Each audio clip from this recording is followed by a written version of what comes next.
I want to tell you about a guy. Let's call him Marcus. Marcus was 3 months into his electrical apprenticeship. He was hungry. He showed up early. He even stayed late. And the journeyman that he was paired with was sharp. 20 years in, knew everything. But Marcus noticed something pretty fast.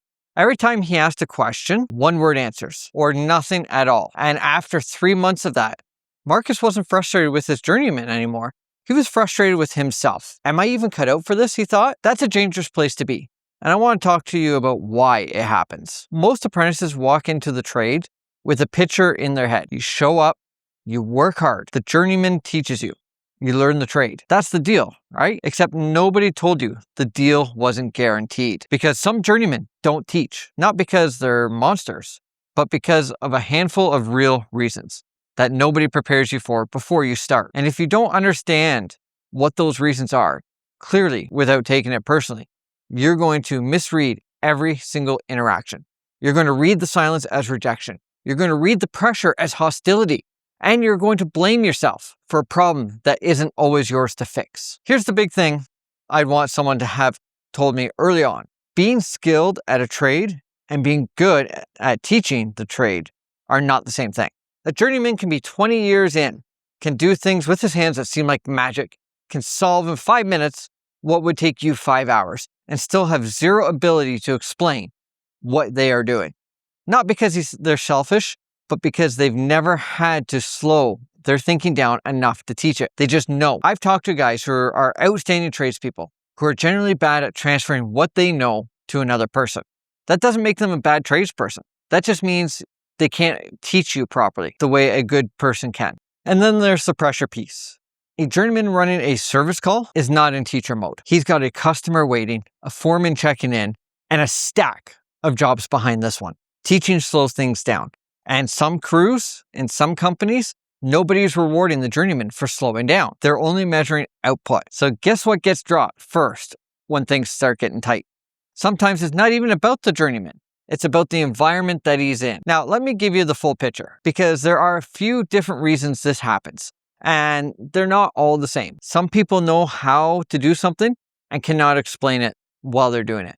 The knowledge lives in their hands, not in the words. The second reason is they were brought up hard. Some journeymen came in under guys who gave them nothing, explained nothing, and helped with nothing, and they survived.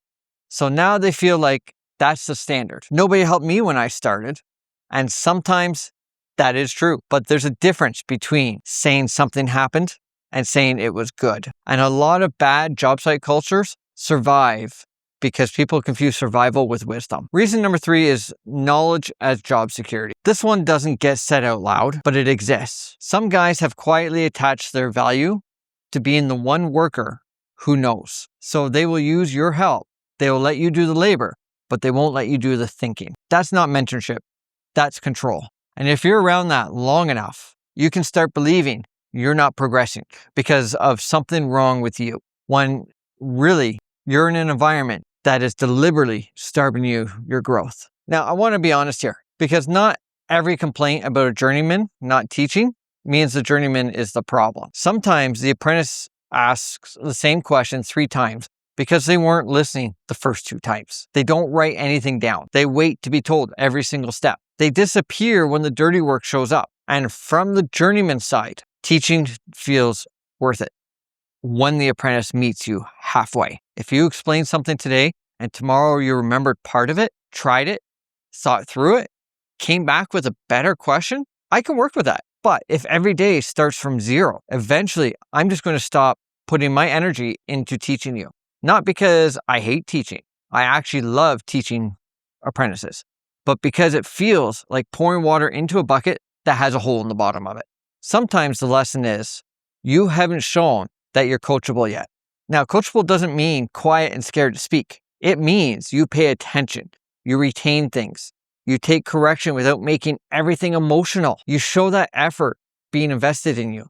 So here's what I'd like to actually tell Marcus and what I would like to tell you. 1, make yourself easier to teach. Carry a notebook. Write things down. Repeat instructions back clearly so that we know you're listening and understand. Ask better questions. Don't just ask, what are we doing? Ask something like, Are we doing it this way because of code or manufacturer specs or site access, or just because it's the best option here? That one question tells a journeyman you're actually thinking, not just trying to survive the day. The second thing is earn trust in the unglamorous stuff first. A lot of journeymen decide whether to invest in you based on the small stuff before the technical stuff. Can I trust you with tools? Do you clean up properly? Do you own a mistake instead of hiding it? Those things are what make you stand apart. That's where teaching often starts, even when it doesn't look like teaching yet. Number 3, learning from more than one person. And I can't stress this enough. A lot of apprentices accidentally make one journeyman the gatekeeper to their entire future. Don't do that. One person might be great with technical breakdowns. Another might show you how to talk to customers and inspectors without making a mess of things. If one guy won't teach, that doesn't mean your apprenticeship is over. It means you need to keep your eyes open wider. Number 4 is when the environment is actually the problem. Sometimes the environment really is the problem. A hard apprenticeship is one thing. A dead-end apprenticeship is another. A hard apprenticeship still teaches you something. A dead-end one just uses your labor and gives you very little back. Are you being challenged or stalled? Corrected or just belittled? Expected to improve or expected to stay in your place? And Marcus, the guy from the beginning, well, he stopped trying to get his journeyman to open up. Instead, he started to carry a notebook. He started asking better questions of everyone on the crew. He started watching more carefully instead of waiting to be told. 3 months later, that same journeyman started explaining things without Marcus even asking. Not because the journeyman changed, but because Marcus stopped being easy to ignore. Have you ever worked under somebody who made you doubt the trade and later figured it out? It was really just that one environment? Drop it down in the comments below. I read every single one of them.